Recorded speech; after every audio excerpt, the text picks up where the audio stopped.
ഒരു 25-35 വയസ്സിന് ഇടയിലുള്ളവർ അനുഭവിക്കുന്ന ഫ്രസ്ട്രേഷൻ എന്താണെന്നും അവർ പോകുന്ന മാനസികാവസ്ഥ എന്താണെന്നുള്ള കറക്റ്റായിട്ട് എനിക്ക് മനസ്സിലാവും. കാരണം ഞാനും ഈ ഏജ് ഗ്രൂപ്പിലുള്ള ഒരാളാണ്.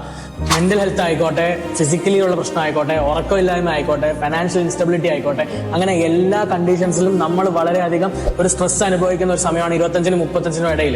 എസ്പെഷ്യലി ഇത് ബാധിക്കുന്നതെന്ന് പറഞ്ഞു കഴിഞ്ഞാൽ സ്വന്തമായിട്ട് എന്തെങ്കിലും ചെയ്യണം എന്ന് ആഗ്രഹമുള്ളവരെയാണ്. അല്ലാണ്ട് സാധാരണമായിട്ടൊരു പണിയെടുക്കുന്ന ഒരാളാണ്, എല്ലാ ദിവസവും ഒരു ടൈയൊക്കെ കെട്ടി ഒരാൾ പറയുന്ന ഒരാളുടെ അണ്ടറിൽ ഒരു സ്ലേവ് കണക്ക് പണിയെടുക്കുന്ന ഒരാളാണെന്നുണ്ടെങ്കിൽ അവർക്ക് ഒരിക്കലും ഇത് എഫക്ട് ചെയ്യത്തില്ല. പക്ഷെ നേരെ മറിച്ച് എന്നെ പോലെ, അതായത് വ്യത്യസ്തമായിട്ട് എന്തെങ്കിലും സ്വന്തമായിട്ട് ചെയ്യണം എന്ന് ആഗ്രഹമുള്ളവരാണെന്നുണ്ടെങ്കിൽ അവരെ ഏറ്റവും കൂടുതൽ ബാധിക്കുന്ന ഒരു പ്രശ്നമാണ്. കാര്യം സമൂഹത്തിൽ നിന്നായിക്കോട്ടെ, കുടുംബത്തിൽ നിന്നായിക്കോട്ടെ, ചുറ്റുമുള്ള ആൾക്കാർ എല്ലാവരും വന്ന അഭിപ്രായം പറയാം, അങ്ങനെ ചെയ്യും, പഠിത്തം കഴിഞ്ഞില്ലേ, ജോലിക്ക് പോകും, അത് ചെയ്യും, ഇത് ചെയ്യും, കല്യാണം കഴിക്കുന്നില്ലേ, കല്യാണം കഴിച്ചു കഴിഞ്ഞാൽ കുട്ടിയായില്ലേ, വീട് വെക്കണ്ടേ, അങ്ങനെ പലതരത്തിലുള്ള പ്രശ്നങ്ങൾ നമ്മളെല്ലാവരും നേരിടാറുണ്ട്. പക്ഷേ നിങ്ങളുടെ അടുത്ത് എല്ലായിടത്തും ഒറ്റ കാര്യം പറയാനുള്ളൂ, ഇവരാരും ഡിസ്റെസ്പെക്ട് ചെയ്യണമെന്നൊന്നുമല്ല ഞാൻ പറയുന്നത്. സിമ്പിളായിട്ട് ഇത് നിങ്ങളുടെ ലൈഫാണ്. നിങ്ങളുടെ സ്വപ്നത്തിന് പിറകെ നിങ്ങളിപ്പോൾ പോയെന്നുണ്ടെങ്കിൽ വേറെ ആരും അതിൻ്റെ പിറകെ പോകാൻ നിൽക്കത്തില്ല. നിങ്ങൾക്കാകെ ഒരൊറ്റ ലൈഫേ ഉള്ളൂ.